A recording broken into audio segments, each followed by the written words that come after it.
Okay, last 2 classes में हमने database को देखा था और अराउंड 70% हमने कंप्लीट कर लिया। डेटाबेस का टॉपिक यहाँ से शुरू हुआ था। हमने फाइल बेस अप्रोच देखा, limitation of file base approach देखी, रिलेशनल डेटाबेस देखा, लेवल ऑफ स्कीमा देखा, एंटिटी देखा, एट्रीब्यूट्स देखा, ट्यूपल, प्राइमरी की, कैंडिडेट की, सेकेंडरी की, फॉरेन की। इसके बाद हम डेटा टाइप्स पर आए, फिर हम थोड़ी बहुत थ्योरी हमने देखी इसकी। इसके बाद हमारे एसक्यूएल लैंग्वेज पे, जो स्ट्रक्चर्ड क्यूरी लैंग्वेज है, फिर इसकी हमने क्यूरीज देखी। इसमें हमने देखा अलग अलग टाइप की स्क्रिप्ट्स देखी, क्रिएट क्रिएट की स्क्रिप्ट, डेटाबेस कैसे क्रिएट करते हैं, टेबल कैसे क्रिएट करते हैं, और ऑल्टर कैसे करते हैं टेबल, मतलब अगर हमें कोई एक्स्ट्रा फील्ड डालनी हो एक टेबल में तो कैसे होगा, डिस्प्ले कैसे करते हैं स्पेसिफिक फील्ड्स को, अपडेट कैसे करते हैं, इंसर्ट किस तरह करते हैं रिकॉर्ड को, और ऑर्डर में अरेंज किस तरह करते हैं ग्रुप बाय के थ्रू। सही, ये सारी चीज़ें हमने देखी। हमने देखा डिस्प्ले किस तरह करते हैं। अब हम आ रहे हैं नेक्स्ट इनर ज्वाइन पे। इनर ज्वाइन, ठीक है। इनर ज्वाइन, इसको बोलते हैं इनर ज्वाइन। ये क्या होता है बेसिकली, ये यूज क्यों होता है, पहले तो इसकी छोटी सी डेफिनेशन मैं आपको लिखवा देता हूँ कि इट इज यूज्ड, ये भी एक स्क्रिप्ट है। इट इज यूज्ड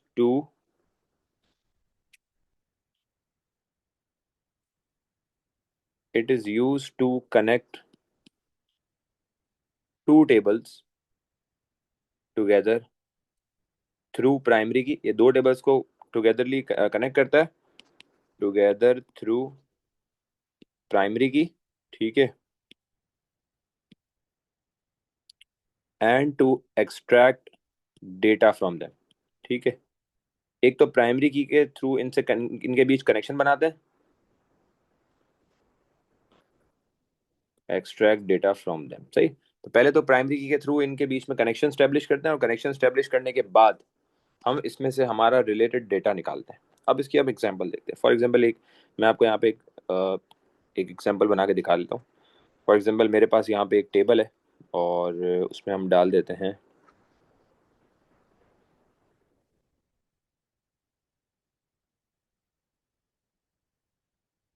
अच्छा, इसका नाम रख देते हैं हम स्टूडेंट। एक टेबल है जिसका नाम है स्टूडेंट, ठीक है। इसमें हम डाल देते हैं STID डाल देते हैं, और नेम डाल देते हैं, और डाल देते हैं कॉलेज। सही है, ये एक टेबल है जिसका नाम है स्टूडेंट। इसी तरह एक और टेबल है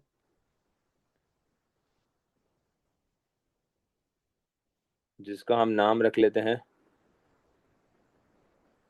स्टूडेंट, इसका नाम रख देते हैं स्टूडेंट इन्फो। स्टूडेंट इन्फो के नाम से टेबल रख लेते हैं ये वाला, ठीक है। और इसमें कौन सी फील्ड्स होंगी हमारे पास इसमें, क्योंकि रिलेशन मेंटेन करना है दोनों के बीच, तो स्टूडेंट आईडी यहाँ भी है, यहाँ भी है, ठीक है। और इसमें आ जाएगा सिटी, और इसमें आ जाएगा हमारे पास कंट्री। अच्छा, मुझे बताएं, am I clearly audible to you guys, everyone, just say Yes, yes. Yes. yes, okay, perfect. एक टेबल है स्टूडेंट का जिसमें है STID नेम और कॉलेज। एक टेबल है स्टूडेंट इन्फो का जिसमें है STID सिटी और कंट्री। सही है। अब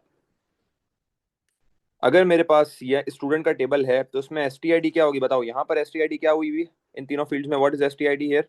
primary, प्राइमरी। प्राइमरी है, सही है। यहाँ पर STID मेरे पास है प्राइमरी की। अच्छा, दूसरे टेबल में STID क्या है? फॉरेन की।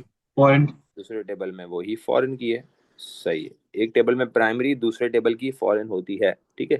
अच्छा, सही है। अब हमें करना पता है क्या है, हमें यहाँ से स्पेसिफिक डेटा निकालना है। फॉर एग्जाम्पल, हमें यहाँ से सिटी की वैल्यूज निकालनी है। हम कुछ एग्जाम्पल्स भी लिख लेते हैं। फॉर एग्जाम्पल, हम स्टूडेंट आईडी में कुछ स्पेसिफिक एग्जाम्पल लिख लेते हैं, जैसे कि 001, 002, ठीक है, अली, और ये हो गया अहमद, और कॉलेज में फॉर एग्जाम्पल आ गया निक्सर, ठीक है। अच्छा, स्टूडेंट आईडी ये भी 001, 002, ठीक है। सिटी कराची, लाहौर, और कंट्री आ गया आपके पास पाकिस्तान, ठीक है। ये सब चीज़ें आ गई। अब हमें करना क्या है, हमें बेसिकली इन दोनों को पहले तो कनेक्ट करना है, और दोनों को कनेक्ट करने के बाद क्या करना है, दोनों की कनेक्शन स्टेब्लिश करने के बाद हमें स्पेसिफिक डेटा निकालना है। फॉर एग्जाम्पल, हमें जो है यहाँ से डेटा निकालना है। लेट से हमें यहाँ पे कोई स्पेसिफिक डेटा निकालना है। पहले मैं आपको क्यूरी लिख के दिखा रहा हूँ, फिर उसको हम इंप्लीमेंट करेंगे एक स्पेसिफिक डेटा पे। सही है, पहले मैं आपको इसकी क्यूरी लिख के दिखा दूँ किस तरह लिखी जाती है, फिर हम इसको एग्जाम्पल क्यूरी लिख लूँ। पहले जनरल इसका जो सिंटैक्स होगा वो लिख के दिखा दूं, फिर हम इसको किसी एग्जाम्पल पे इम्प्लीमेंट करेंगे, वो लिख के दिखा दूं। सही है।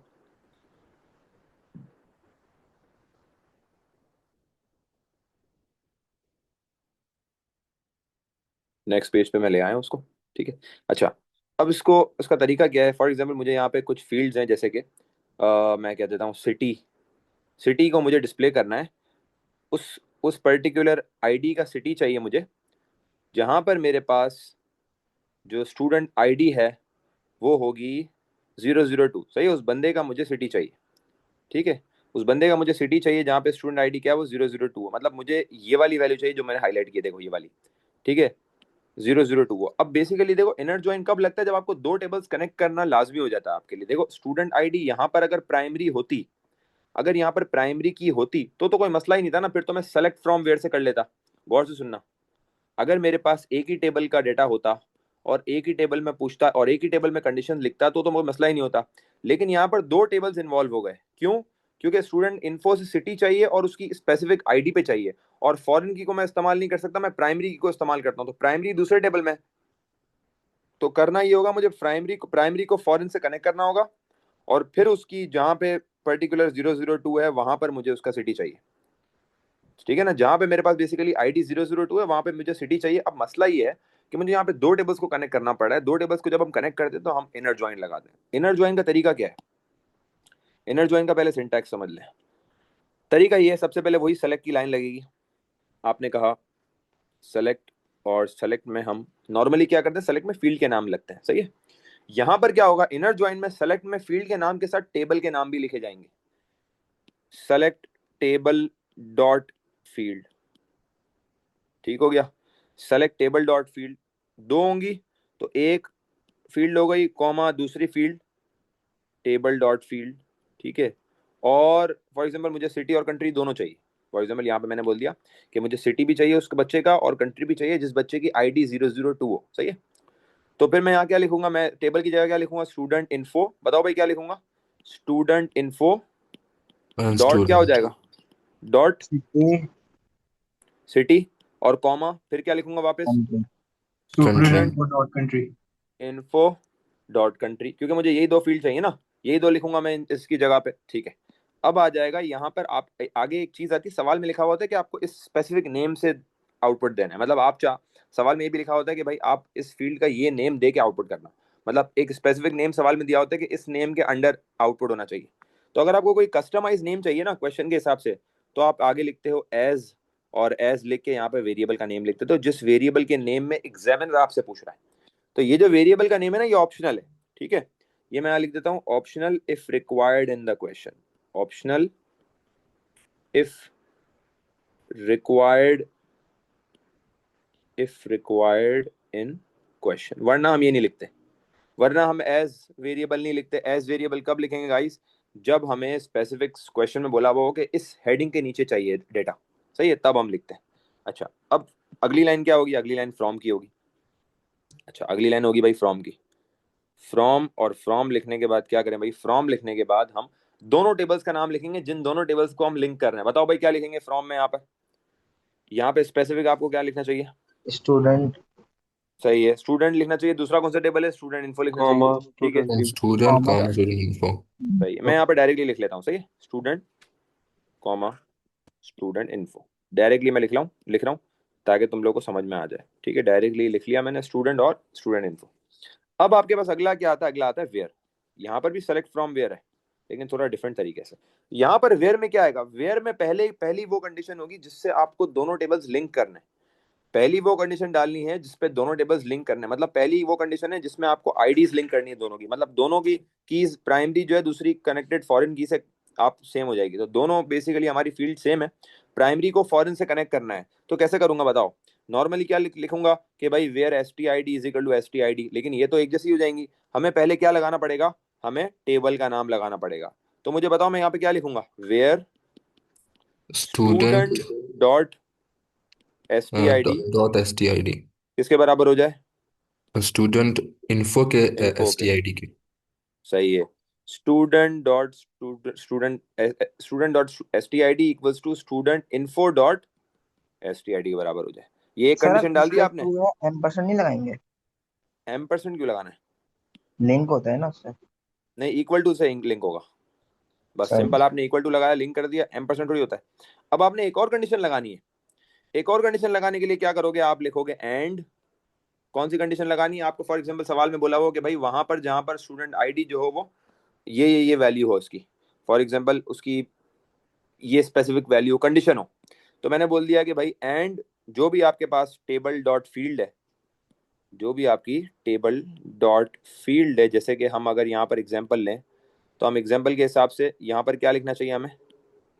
student info student dot info city dot city. हाँ, स्टूडेंट इन्फो डॉट, अगर मुझे मैं चाह रहा हूँ स्टूडेंट आईडी की कंडीशन लगाना, तो मैं बोलूंगा where student info dot S T I D equals to 002। जो भी कंडीशन पे मुझे यहाँ लगानी होगी वो मैं यहाँ लगा दूंगा, जो भी वैल्यू पे मुझे चाहिए होगा वो मैं यहाँ लगा दूंगा। मैं अपोस्ट्रोफी डाल देता हूँ, जो भी आपको लगानी हो लगा लेना। अगर इंटीजर होगी तो अपोस्ट्रोफी नहीं लगेगा। और आखिरी में एक चीज, एक और लाइन, आपको सवाल में इस जब भी इनर जॉइन लगाते हो तो आपको अरेंजमेंट भी करनी होती है। तो अरेंजमेंट के लिए क्या लगाते हो आप? ग्रुप बाय, by और आप अगेन क्या करोगे? Table dot field. मतलब ये बिल्कुल नॉर्मल तरीका है, बस फर्क क्या है कि हर जगह पे देखो table dot field, table dot field, table dot field हर जगह आ गया। हर जगह पे टेबल डॉट फील्ड आ गया, देख रहे हो? इस तरीके से आप जो है उसको कंप्लीट करते हो, और आखिरी में फिर आपके पास आ जाती है सेमी कॉलन। तो इनर ज्वाइन मुश्किल नहीं है। इनर ज्वाइन में बस ये होता है, आप पहली लाइन में आप बस टेबल साथ लिखते हो हर जगह, जहां जहां आप फील्ड को मुखातिब कर रहे हो, जहां जहां आप फील्ड को मेंशन कर रहे हो ना, वहां वहां देखो टेबल साथ लिख रहे हैं, देख रहे हो? ठीक है, बस ये फर्क है, और ग्रुप क्या है? बाय वन पॉइंट जरा दोबारा एक्सप्लेन कर दें। कौन सा? Group by one. Group by basically arrangement होगी। जब भी आप इनर ज्वाइन लगाओगे तो जो आपको डिस्प्ले करना है ना, यहाँ पर जो आपको डिस्प्ले करना है, उस डिस्प्ले वाली वैल्यू को ज्यादातर आप देखोगे, फॉर एग्जांपल दो चीजें हैं ना, तो उसमें ज्यादातर आईडी जो होती है ना वो हमें ऑर्डर में लानी होती है। मतलब ऐसी चीज आप देखोगे जिसमें अल्फाबेट्स आ रहे हो जिसको ऑर्डर में लाया जा सके, तो वो आप ग्रुप बाय में लिख दोगे। सर ये एंड के बाद वाली स्टेटमेंट दोबारा समझा दो। एंड के बाद हमारे पास जो है दूसरी कंडीशन लगानी होगी जो सवाल में दिया हुआ होगा। फॉर एग्जाम्पल बोला होगा कि where date is equal to this, या where S T I D equals to 002, या where this equal to that, वो जो होती है ना वो आप यहाँ लिखते हो एंड में दूसरी कंडीशन, और वो टेबल के साथ लिखते हो, समझ गए? अच्छा सर, ये ओके। एज वेरिएबल का क्या मतलब है? मतलब इसमें एज इसके अलावा हम कोई और भी डेटा टाइप लिख सकते हैं, या मतलब मैं नहीं समझ नहीं नहीं नहीं गया। नहीं, एज वेरिएबल का मतलब है कि फॉर एग्जांपल मैं चाह रहा हूँ कि यार मैं सिटी जो है ना, सिटी, सिटी मेरे सवाल में लिखा हुआ माई सिटी से आउटपुट करना है, तो मैं लिखूंगा एज माई सिटी।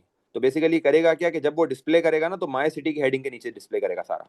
ये कस्टमाइज वेरिएबल है, नाम देने के लिए, बस नाम देने के लिए, सिर्फ नाम देने के लिए ये, कि उस नाम से प्रिंट हो जाएगा।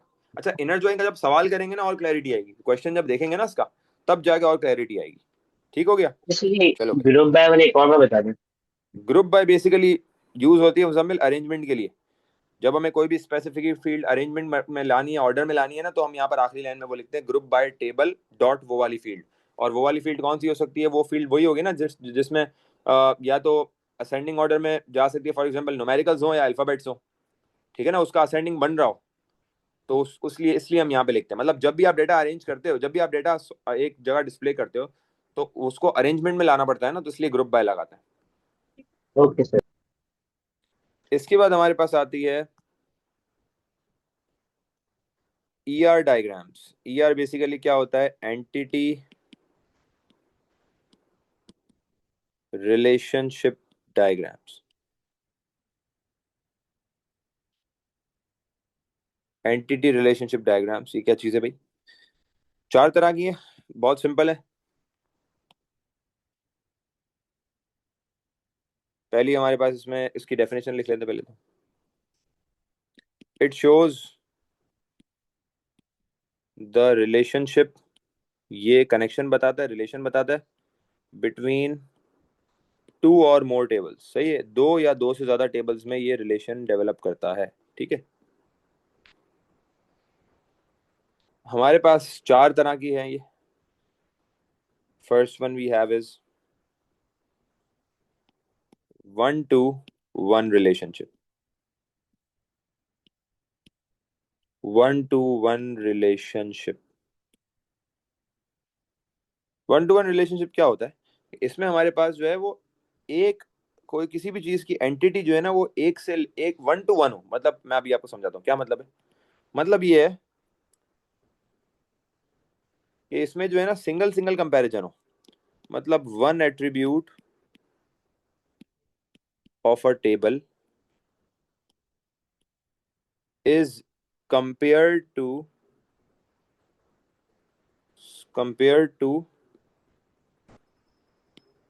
another attribute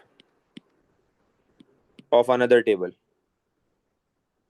या हम इसको एक काम करें, इसको और सिंपल कर देते हैं, छोड़ दो इसको, और सिंपल मैं लिख रहा हूँ, ये इसको छोड़ देते हैं, इसको और सिंपल लिख के समझाता हूँ। इसको यूं समझ लो कि जब दोनों टेबल्स के पास अपनी अपनी प्राइमरी हो और कोई एक्स्ट्रा चीज ना हो इसके अलावा, when both tables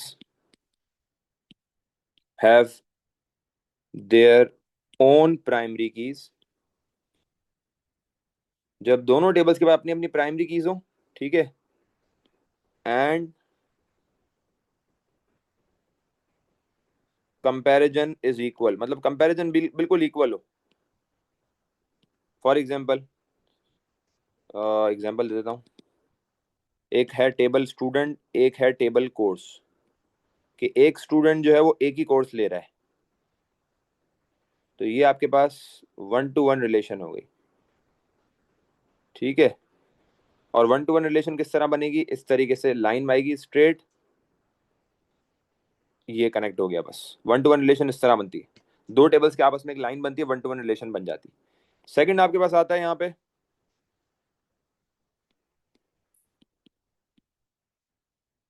one two many relationship.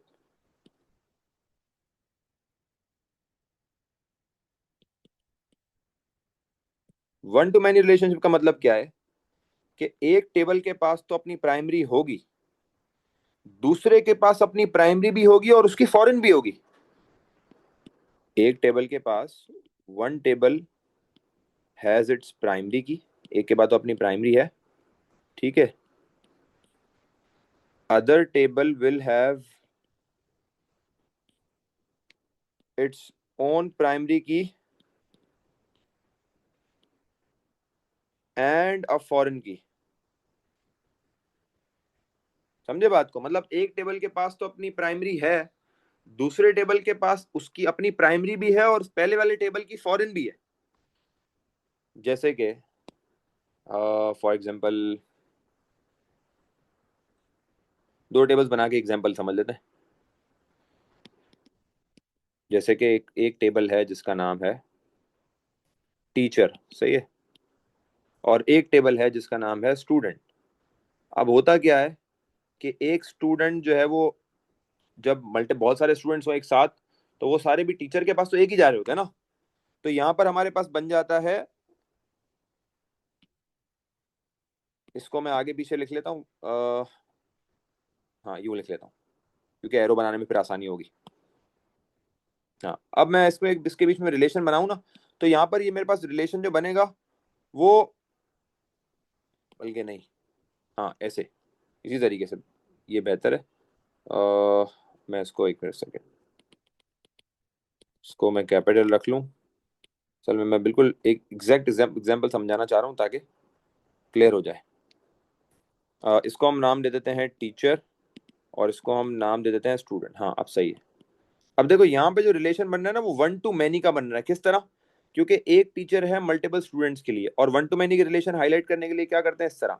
और वन टू मैनी का पता कैसे चलेगा हमें, कि भाई जब हम इनके टेबल के अंदर फील्ड देखेंगे ना, तो फील्ड किस तरह होगी, जैसे जो मैनी वाली साइड होती है ना, देखो वन वाली साइड में क्या है, वन वाली साइड में एक अपनी इसके पास टीचर आईडी है, एक है इसके पास टीचर आईडी।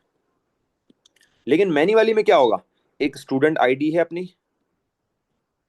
और उसके साथ साथ उसकी फॉरेन भी है, क्या होगी, टीचर आईडी। तो मतलब वो टेबल जिसके पास अपनी प्राइमरी हो और फॉरेन भी हो दूसरे की, मतलब दूसरे की प्राइमरी खुद की फॉरेन हुई ना, तो प्राइमरी की भी है और फॉरेन की भी है, वो कौन सी साइड हो जाती है, वो हो जाती है मैनी वाली साइड। तो multiple students are going to a teacher, तो हर स्टूडेंट के पास टीचर की आईडी है, ठीक है, और टीचर के पास नहीं है, टीचर के पास सिर्फ अपनी टीचर आईडी है। तो यहां पर मैंने one two many relationship highlight करी है। इसी तरीके से मैं आपको एक और एग्जांपल दूं, थर्ड और फोर्थ यही वाली है, बस उल्टी हो जाएंगी। थर्ड और फोर्थ हमारे पास क्या हो जाएंगी, यहाँ पे हमारे पास जिस तरह हमने 1 to 1 देखा और 1 to many देखा, तो अब हमारे पास क्या हो जाएंगे, अब उसी के ही रिवर्स वर्जन। ठीक है, अब यही वाली जो हमने वर्जन देखे इसी के रिवर्स हो जाएंगे। क्या हो जाएगा भाई, अब एक तो 1 to 1 हो गया, 1 to many हो गया, और दूसरा वाला जो हमारा होगा ना, वो हमारे पास क्या हो जाएगा, many to 1 हो जाएगा, और many to 1 के अलावा हमारे पास आ जाएगा many to many। अब ये किस तरह बनता है ये देखते जरा।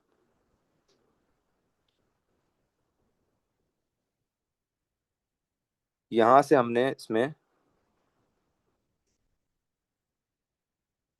तीसरा ऐड कर रहा हूं मैं, many to 1 वाला, many to 1 रिलेशनशिप, और चौथा जो हमारे पास आता है वो आता है many to many रिलेशनशिप।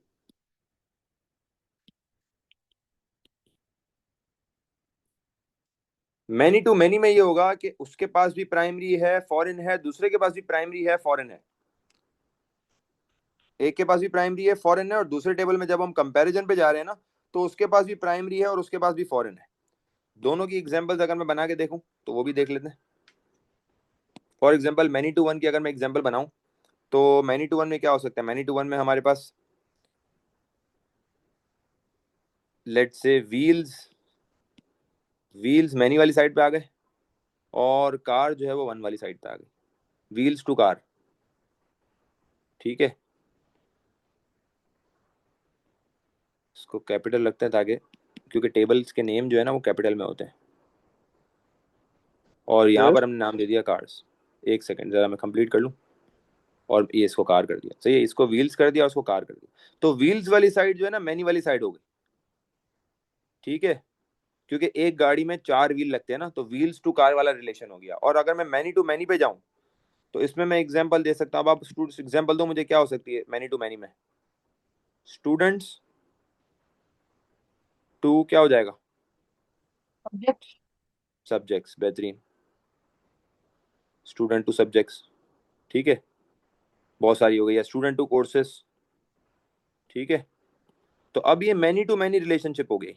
तो मैनी टू मैनी में क्या होता है भाई, मैनी टू मैनी का मतलब ये है कि हर टेबल के पास अपनी प्राइमरी है और फॉरेन भी है। यहाँ पर भी प्राइमरी की है और फॉरेन की है, वहां पर भी प्राइमरी की है और फॉरेन की है। ठीक है, ये रिलेशन है हमारे पास। और मैनी टू वन का क्या है कि भाई जो मैनी वाली साइड है उसके पास तो प्राइमरी होती है और फॉरेन भी होती है साथ साथ, और वन वाली साइड पे सिर्फ प्राइमरी होती है। ठीक हो गया, जी भाई पूछो आप। Sir, one two Sir, many और reverse मैनी और टू वन में product. क्या फर्क है? वन टू मैनी और मैनी टू वन में कोई फर्क नहीं है, बस आपके पास ये रिवर्स हो जाता है, कोई खास फर्क नहीं है। वन टू मैनी और मैनी टू वन सेम है, बस उसमें एंगल चेंज हो गया, पहले मैनी वाला आ गया और उसमें वन वाला है। आगे बढ़े भाई, चलो आगे बढ़ते हैं। अब हम आ जाते हैं नॉर्मलाइजेशन पे।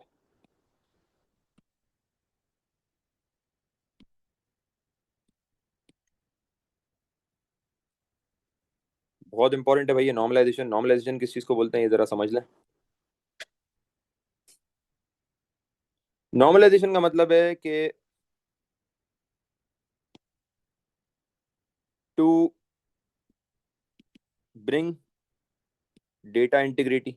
सही है, डेटा नॉर्मलाइजेशन का मतलब है कि भाई डेटा की इंटीग्रिटी लेकर आना। ठीक है,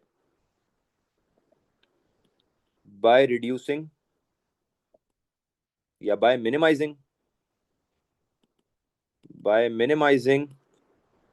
डेटा। क्या चीज मिनिमाइज करते हैं डुप्लीकेशन को खत्म करने के लिए, Redundancy. रिडंडेंसी। डेटा रिडंडेंसी को कम से कम करें, ठीक है, तो डेटा इंटीग्रिटी आएगी, और एक करेक्ट ऑर्डर में डेटा को ऑर्गेनाइज करें। डेटा इज स्टोर्ड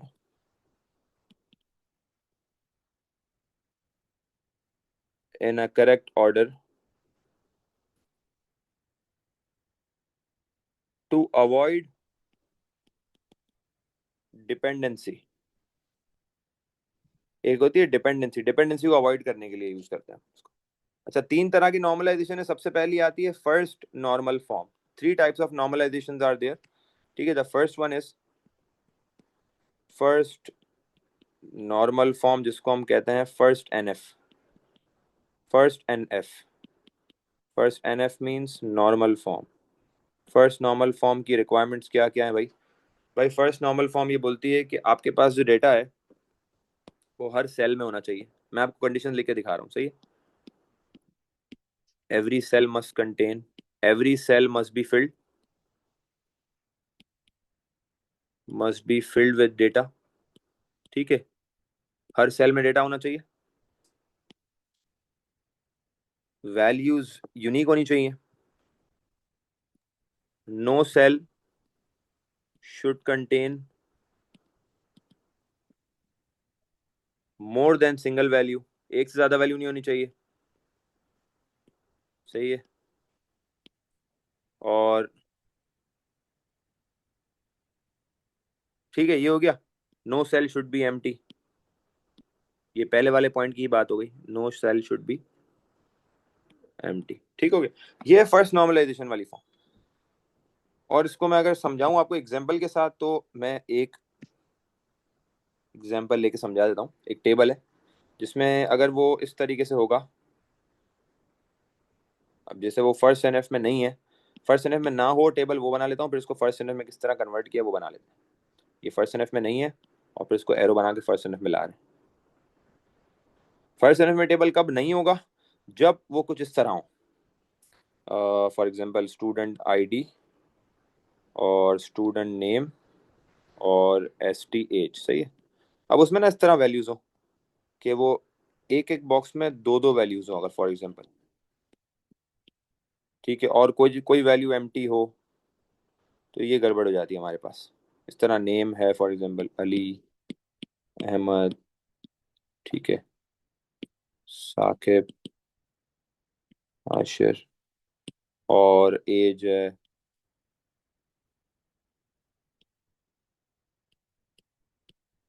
मतलब आप देख रहे हो टेबल पूरा ऑर्गेनाइज नहीं हुआ हुआ, इसमें बहुत जगहों पे डेटा, कुछ जगहों पे नहीं है, और कुछ जगहों पे एक एक सेल में डबल डबल वैल्यूज हैं। तो उसको अरेंज करने के लिए फिर क्या, स्ट्रेट कर दो बिल्कुल, STID, ST नेम और STH, बिल्कुल सही कर दो, सारे फील्ड्स में सही डेटा होना चाहिए। ठीक है,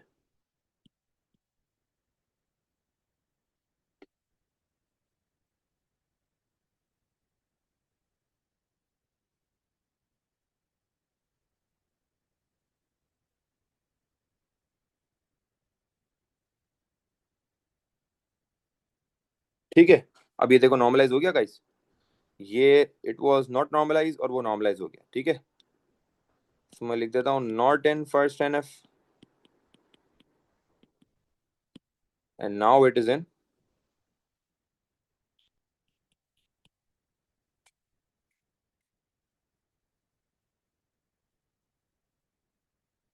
फर्स्ट NF। फर्स्ट NF में आ गया भाई। तो ये इसको बोलते हैं हमारे पास first normalise form.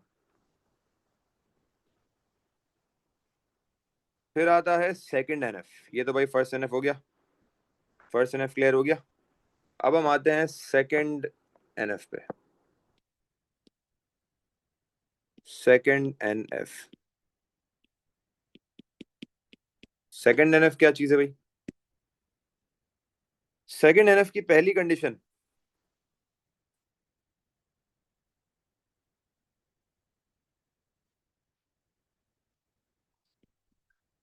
Second NF की पहली कंडीशन क्या है भाई? सेकंड NF की पहली कंडीशन ये है भाई कि जो डेटा आपका है ना वो फर्स्ट NF में होना चाहिए।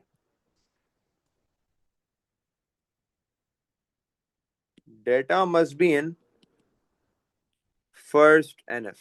पहली कंडीशन तो ये है कि भाई सेकंड NF में आने के लिए डेटा फर्स्ट NF में होना चाहिए। जैसा कंडीशन होती है ना कि ग्रेड 6 में जाने के लिए बच्चे को ग्रेड 5 पास करनी है, ठीक है ना, वही वाली चीज है। दूसरा पॉइंट क्या है इसके अंदर भाई कि no partial dependency, no partial dependency should be there, is allowed. मतलब कोई पार्शियल डिपेंडेंसी नहीं होनी चाहिए। पार्शियल डिपेंडेंसी का मतलब क्या होता है? अब जरा मतलब समझ लो, पार्शियल डिपेंडेंसी होती क्या है भाई?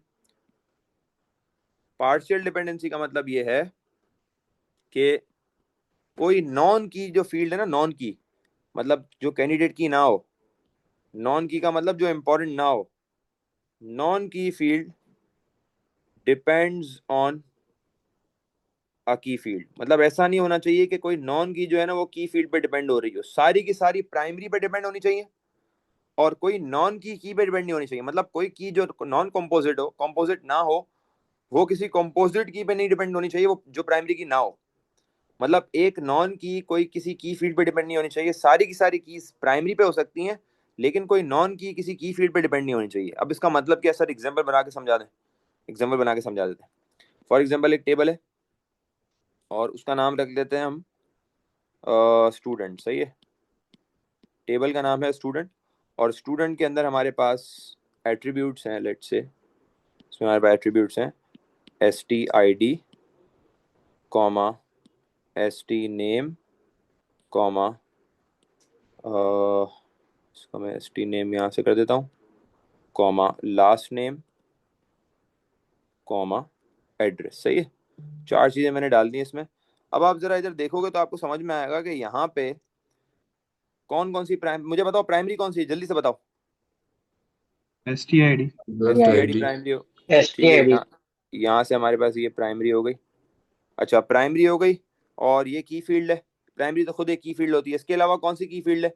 ST name. STID के साथ देखो नेम कनेक्ट होता है पहला, ये हमारे लिए की फील्ड है, इसको हम कर देते हैं की फील्ड।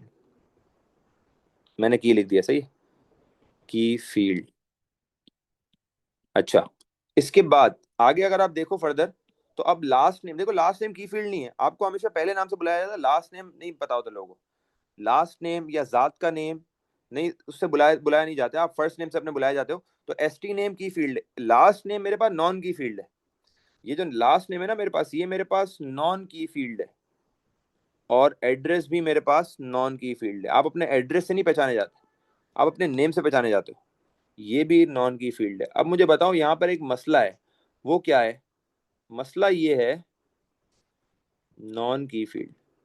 मसला ये है कि एक नॉन की फील्ड पे डिपेंड कर रही है। मुझे बताओ कौन सी नॉन की जो है वो की पे डिपेंड कर रही है, सोच के बताना, जो कि नहीं होनी चाहिए। और लास्ट नेम क्या कहते हैं, ST नेम पे डिपेंड कर रहा है। लास्ट नेम ST नेम पे डिपेंड कर रहा है, जो कि नहीं होना चाहिए। ये देखो सेकंड NF ब्रीच हो रहा है यहाँ पे। फर्स्ट NF तो सही होगा, भले वैल्यूज भी सारी होंगी, लेकिन सेकंड NF यहाँ पे ब्रीच हो रहा है, पार्शियल डिपेंडेंसी हो रही है, जो कि नहीं होनी चाहिए। नॉन की पे डिपेंड कर रही है, जो कि नहीं होनी चाहिए। सारी की सारी सिर्फ प्राइमरी पे डिपेंड करनी चाहिए। तो प्राइमरी के डिपेंड होने के अलावा नॉन की पे डिपेंड कर रही है, क्योंकि भाई लास्ट नेम फर्स्ट नेम पे डिपेंड करता है। अब इस मसले को हल कैसे करेंगे? ये आ गई पार्शियल डिपेंडेंसी। सेकंड NF में कैसे लाएंगे इसको? सेकंड NF क्वालिफाई कैसे करेंगे? तो इसका सोल्यूशन देखो आप, इसका अब देखते हैं हम solution. How to qualify this into second NF। Solution ये है कि भाई आप टेबल ब्रेक कर दोगे। सोल्यूशन ये है कि अब हम इसका टेबल ब्रेक कर देंगे। हम 2 टेबल बना लेते हैं, हम एक स्टूडेंट का टेबल रखते हैं और एक नेम का टेबल बना लेते हैं, या स्टूडेंट स्टूडेंट डिटेल्स के नाम से एक टेबल बना लेते हैं। 2 टेबल बना लेते हैं, एक स्टूडेंट का, एक स्टूडेंट डिटेल्स का। अब की बार हम क्या करेंगे, हम स्टूडेंट में रखेंगे STID, ST नेम, और यहाँ पर हम रख देंगे एड्रेस। और दूसरी जो हमारे पास टेबल है उसमें प्राइमरी की बना देंगे ST नेम, और हमारे पास एक और चीज आती है यहाँ पे लास्ट नेम। वैसे ST नेम एक प्राइमरी का ओहदा नहीं ले सकता क्योंकि उसमें डुप्लीकेशन होती है, लेकिन लेट्स अज्यूम कि कोई डुप्लीकेशन नहीं है, सही है। अब देखो मुझे बताओ, क्या मेरे पास यहाँ पे डिपेंडेंसी खत्म हो गई? देखो एड्रेस और ST नेम देखो दोनों अब नॉन की हैं, दोनों नॉन की प्राइमरी पे डिपेंड हो सकती हैं। यहाँ पे ST नेम क्या है भाई? यहाँ पे ST नेम इसकी प्राइमरी है, PK लिख देता हूँ, सही है। PK समझ जाओगे ना, PK। और वहां पर ऊपर ST नेम क्या है? यहाँ पे फॉरेन की, फॉरेन की है। इसी तरह यहाँ पर STID क्या है? प्राइमरी प्राइमरी की। की। तो यहाँ पर देखो कि अब मेरे पास डिपेंडेंसी खत्म हो गई, देख रहे हो? अब लास्ट नेम जो है ना वो ST नेम पे डिपेंड भले करे, क्यों? क्योंकि अब तो ST नेम खुद प्राइमरी हो गई ना। अब भले लास्ट नेम ST नेम पे डिपेंड करे, कोई मसला ही नहीं है। आप देख रहे हो, मैंने डिपेंडेंसी खत्म कर दी, मैंने 2 टेबल्स ब्रेक कर दिए, एक को 2 कर दिया, डिपेंडेंसी खत्म हो गई, पार्शियल डिपेंडेंसी चली गई। सबको समझ आ गया? आगे बढ़े सर थर्ड NF लेकिन पे। जी, सेकंड NF तो अभी भी वो ब्रेक हो रहे हैं ना, क्योंकि डिपेंड तो अभी भी हो रहा है। तो डिपेंड हो रहा है तो मसला नहीं ना, अब तो ST नेम प्राइमरी बन गया ना, तो अब तो भले हो ना डिपेंड। अब तो ST नेम खुद प्राइमरी बना दिया ना, प्राइमरी पे तो भले डिपेंड हो। समझ रहे हो बात को? Okay sir. ठीक हो गया, समझ आ गई सबको? आगे बढ़े भाई, किसी का कोई सवाल है तो पूछ लो। देखो डिपेंडेंसी मैंने खत्म कर दी। अब हम आते हैं थर्ड एनएफ पे। थर्ड एनएफ क्या चीज है भाई? कितने एनएफ है? आखिरी है थर्ड एनएफ।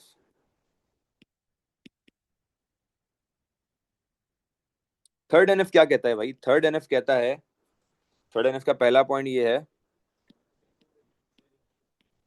कि data must be in second NF. क्या बोल रहा है भाई थर्ड एनएफ? के डेटा जो है ना सेकंड एनएफ में होना चाहिए, मतलब पार्शियल डिपेंडेंसी ना ही होनी चाहिए। और दूसरी कंडीशन क्या है? दूसरी कंडीशन ये है कि no transitive dependency, no transitive dependency should be there, no transitive dependency is allowed. ये क्या चीज है? What is transitive dependency guys? ये क्या चीज है? ट्रांजिटिव डिपेंडेंसी का मतलब है कि कोई भी नॉन की फील्ड जब नॉन की पे डिपेंड करे, नॉन की फील्ड, जैसे मैंने ऊपर क्या लिखा है पार्शियल में कि भाई एक नॉन की पे डिपेंड कर रही है, और यहां पर मैं क्या लिख रहा हूं कि एक नॉन की जो है वो क्या कर रही है, नॉन की field depends on another non की फील्ड। मतलब एक नॉन की दूसरी नॉन की पे डिपेंड कर रही है, नॉन की फील्ड। आप देख रहे हो, एक नॉन की फील्ड जो है वो दूसरी नॉन की फील्ड पे डिपेंड कर रही है। This is known as transitive dependency. Partial में क्या था? पार्शियल में एक नॉन की जो है वो की पे डिपेंड कर रही थी। ट्रांजिटिव में क्या है? एक नॉन की दूसरी नॉन की पे डिपेंड कर रही है। क्या मतलब? कैसे? एग्जांपल दे दें, एग्जांपल ले लेते हैं। अगेन टेबल नेम रख के समझते हैं। टेबल नेम है फॉर एग्जांपल मेरे पास स्टूडेंट, और उसके अंदर जो हमारे पास हम एट्रीब्यूट्स डाल रहे हैं वो है student ID comma student name comma address. थोड़ा सा इसको चेंज करते हैं इस क्राइटेरिया के लिए, और एक और डाल दिया मैंने जिप कोड। अब देखो और मुझे बताओ कौन सी नॉन की है इसमें, जल्दी से बताओ कौन सी नॉन की हैं दो फील्ड्स, जल्दी से बताओ। एड्रेस। एड्रेस और एंड जिप एड्रेस कोड। और एड्रेस zip और कोड। Zip code. सही है, एड्रेस और जिप कोड भाई नॉन की है मेरे पास, बिल्कुल सही, बेहतरीन। यहाँ से मेरे पास एड्रेस और जिप कोड नॉन की है भाई, ये मेरे पास नॉन की है, ये भी मेरे पास नॉन की है, और बाकी मेरे पास की है। ये तो बड़ा मसला हो गया। अब देखो, क्या जिप कोड एड्रेस पे डिपेंड कर रहा है? बताओ भाई, जी जिप कोड एड्रेस पे डिपेंड करता है ना? यस। जी। होता है ना भाई, जो एड्रेस होगा उसी हिसाब से जिप कोड होगा। तो ये तो बड़ा मसला हो गया, ये तो एक नॉन की दूसरे पे नॉन की पे डिपेंड हो रही है। इस मसले को हल कैसे करें? सबको प्राइमरी पे होना था, लेकिन ये तो बड़ा मसला हो गया। इस मसले को हल करने का क्या तरीका है? इस मसले को करते हैं हल। मसले को हल कैसे करेंगे? पहले ब्रेक करते हैं, पहले हम इसको ब्रेक करते हैं दो में। हम कहते हैं यार स्टूडेंट, और हम नाम दे देते हैं for example S T address, दो रख लेते हैं, एस टी एड्रेस और स्टूडेंट। सही है। या हम एक उसको स्टूडेंट एड्रेस कर लेते हैं, चले स्टूडेंट एड्रेस। दोनों की हम फील्ड्स ब्रेक करते हैं। मैं क्या कहता हूँ, मैं बोलता हूँ भाई इसमें एस टी आई डी रहने दो और एस टी नेम रहने दो, और बाकी एड्रेस वाली जो चीजें हैं ना वो दूसरी में डाल दो, और वहां पर एस टी आई डी जो है वो फॉरेन बना लो। यहाँ से मेरे पास एस टी आई डी यहाँ से आ गई, या हम इसको कर देते हैं S T I D, S T I D रख लेते हैं चले, और इसके अलावा हम रख लेते हैं यहाँ पे एड्रेस, और यहाँ पे रख लेते हैं जिप कोड। देखो भाई, क्या मसला हल हो गया या नहीं हुआ? क्या मसला हल हुआ या नहीं हुआ? अब इसमें अगर मसला है तो क्या है, और अगर हल हो गया तो बता दो हल हो गया है। नॉन की नॉन के पे एड्रेस डिपेंड नहीं करे। एड्रेस तो भी एड्रेस जिप तो कोड पर जिप डिपेंड कोड कर के रहा है। ऊपर डिपेंड करता है। किस पे क्या डिपेंड कर रहा है? एड्रेस जिप कोड पर। एड्रेस जिप कोड पे डिपेंड कर रहा है या जिप कोड एड्रेस पे डिपेंड कर रहा है? Zip zip zip code code. Code address address तो पे वही डिपेंड जिप करता है। कोड एक एड्रेस। जैसे आ हाँ, गए वापस। बिल्कुल जिप कोड एड्रेस पे डिपेंड कर रहा है। तो जिप ये क्या, कोड कौन सा पार्ट हो गया? ये कौन सी वाली डिपेंडेंसी हो गई? ये एक नॉन की एक की फील्ड पे डिपेंड करने लग गई है। 2NF होगी। ये टू एन एफ हो गई, टू एन एफ हो गई, पार्शियल डिपेंडेंसी में चले गए। अब पार्शियल डिपेंडेंसी को फर्दर सॉल्व करो, बिल्कुल फर्दर मुझे और सब फाइनल करना है इसको। सॉल्यूशन 2 करते हैं इसको, सॉल्यूशन 2 बना लेते हैं। अब क्या करें, अब जरा देखो क्या करना है। अब मैं क्या करता हूँ, अब मैं जो स्टूडेंट और मेरे पास स्टूडेंट एड्रेस थे, एक स्टूडेंट था और एक स्टूडेंट एड्रेस था।